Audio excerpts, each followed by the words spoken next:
Hi students, I am Ishfaq sir. Today our topic is properties of multiplication. आज के topic में हमें पढ़ना है कि मल्टीप्लिकेशन जो अरिथमेटिक ऑपरेटर है मल्टीप्लिकेशन वो कौन कौन सी प्रॉपर्टी सेटिस्फाई करता है। इसमें सबसे पहली प्रॉपर्टी जो मल्टीप्लिकेशन सेटिस्फाई करता है वो है commutative property of multiplication. Commutative property of multiplication होता क्या है, ये कोई क्या प्रॉपर्टी है। इसमें सबसे पहले हमें क्या लेने हैं, the product of two numbers does not change when we change the order of the number। इसका मतलब ये है अगर हमारे पास कोई भी दो नंबर्स है, इफ़ से for example a and b, हमारे पास कोई भी दो नंबर्स है, अगर इनका प्रोडक्ट चेंज नहीं होता इनका ऑर्डर चेंज करने से। ऑर्डर चेंज करने का मतलब इस तरह है, अगर मैं सबसे पहले लिखूं a मल्टीप्लाई बाय b, पहले मैंने ऑर्डर रखा, मैंने पहले a को लिखा, इसके बाद इसको मल्टीप्लाई किया b के साथ। अगर a मल्टीप्लाई बाय b बराबर रहता है b मल्टीप्लाई बाय a के, यानी नंबर a और b को ऑर्डर चेंज करने से अगर इसके प्रोडक्ट में कोई फ़र्क नहीं पड़ता तो हम कहते हैं कि यहाँ पर कम्यूटेटिव प्रॉपर्टी क्या हो गई, होल्ड हो गई। तो इसका मतलब है कि कम्यूटेटिव जो मल्टीप्लिकेशन है, अरिथमेटिक ऑपरेटर जो मल्टीप्लिकेशन है वो क्या करता है, वो कम्यूटेटिव प्रॉपर्टी होल्ड करता है। अब हम एक एग्जांपल लेंगे।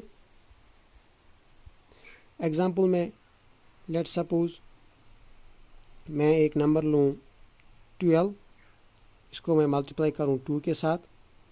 12 मल्टीप्लाई बाय 2 किसके बराबर आता है 24। ऐसे ही अगर मैं इन दो नंबर्स का ऑर्डर चेंज करूं, ऐसे मैं अब 2 को 12 के साथ मल्टीप्लाई करूं तब भी आंसर क्या आएगा 24। इसका मतलब है 12 और 2 को ऑर्डर चेंज करने से इनके प्रोडक्ट पे कोई फ़र्क नहीं पड़ा। यहाँ पर 12 मल्टीप्लाई बाय 2 भी आंसर 24 आया, 2 मल्टीप्लाई बाय 12 भी क्या हमारे पास आंसर आया 24। इसी तरह से हम और एक एग्जांपल लेंगे 3 मल्टीप्लाई बाय 4। 3 मल्टीप्लाई बाय 4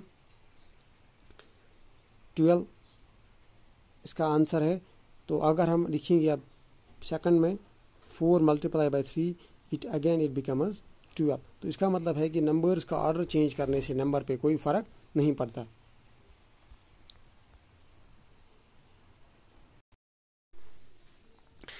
अब जो हमारे पास प्रॉपर्टी 2 है वो है एसोसिएटिव प्रॉपर्टी ऑफ मल्टीप्लिकेशन।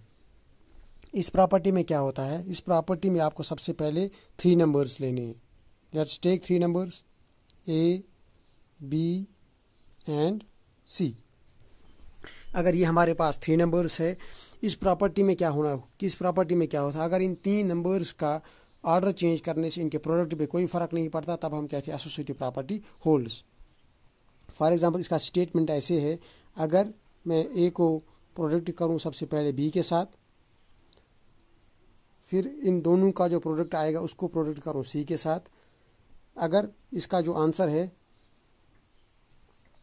अगर a प्रोडक्ट b करूं, इनका प्रोडक्ट में करूं c के साथ, अगर ये बराबर आता है a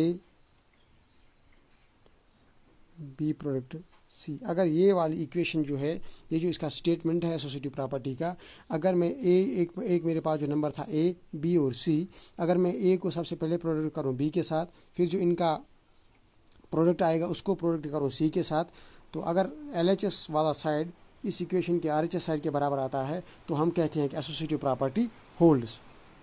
लेट्स टेक एग्जांपल।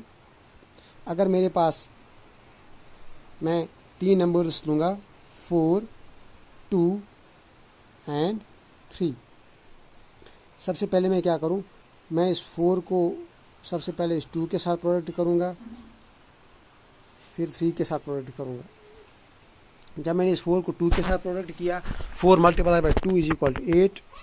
फिर इस 8 को मैंने 3 के साथ मल्टीप्लाई किया, 8 multiply by 3 is equal to 24। हमारे पास आंसर क्या आया 24। मगर यहाँ पर हमने सबसे पहले 4 को 2 के साथ मल्टीप्लाई किया, उसके बाद इसको 3 के साथ मल्टीप्लाई किया। अब मैं यहाँ पर क्या करूँ, इस 4 को अलग से रखूँगा और इस 2 और 3 को अलग से प्रोडक्ट करूँगा। 4 ऐसे ही रखूँगा, 2 multiply by 3 is equal to 6, 4 multiply by 6 is equal to 24। वहाँ पर भी आंसर क्या आया था हमारे पास 24। इसका मतलब है कि इन 3 नंबर्स, ये जो मैंने 3 नंबर्स लिए, इनका ऑर्डर चेंज करने से इन तीनों नंबर के प्रोडक्ट पे कोई फ़र्क नहीं पड़ता। तो हम कहेंगे कि जो अरिथमेटिक ऑपरेटर मल्टीप्लिकेशन है वो क्या करता है, वो एसोसिएटिव प्रॉपर्टी को होल्ड करता है। इस प्रॉपर्टी का एक और नाम है ग्रुपिंग प्रॉपर्टी। यहाँ पर मैंने आपको नोट लिखा हुआ भी है, this property is also called grouping property.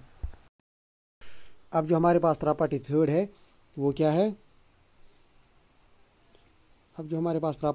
वो क्या है, मल्टीप्लिकेटिव प्रॉपर्टी ऑफ 1। ये प्रॉपर्टी क्या है कि अगर हम किसी भी नंबर को 1 के साथ मल्टीप्लाई करेंगे तो उस नंबर पे क्या होगा। इसमें सबसे पहले मैंने लिखा है द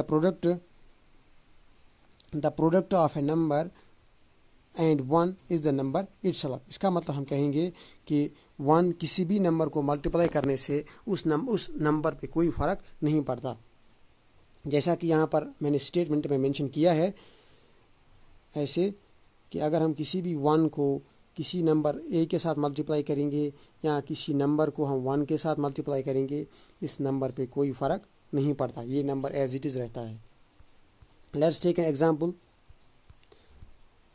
अगर मैं एक नंबर लूँ 2, इसको मैं मल्टीप्लाई करूँ 1 के साथ या 1 को मैं 2 के साथ मल्टीप्लाई करूँ, आंसर ऑलवेज 2 ही रहेगा। यानी कि 2 जो नंबर था इसको 1 मल्टीप्लाई करने से इस 2 पे कोई फ़र्क नहीं पड़ता।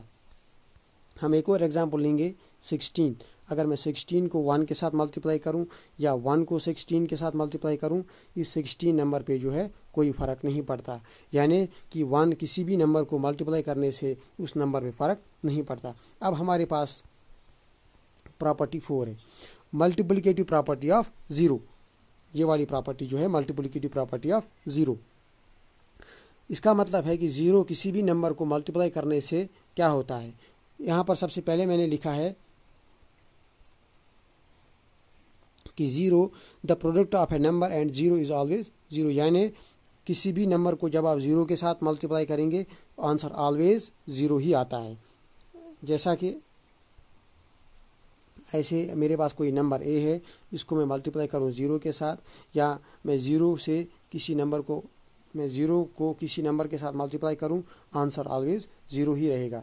इसका मतलब है कि अगर मैं किसी भी नंबर को या 0 से मैं किसी भी नंबर को मल्टीप्लाई करूं, आंसर ऑलवेज 0 रहेगा। Let's take some example. अगर मेरे पास कोई नंबर है 4, इसका मैं मल्टीप्लाई करूं 0 के साथ या 0 को मल्टीप्लाई करूं 4 के साथ, आंसर ऑलवेज क्या आएगा, आंसर ऑलवेज 0 ही आएगा। Let's take some more example.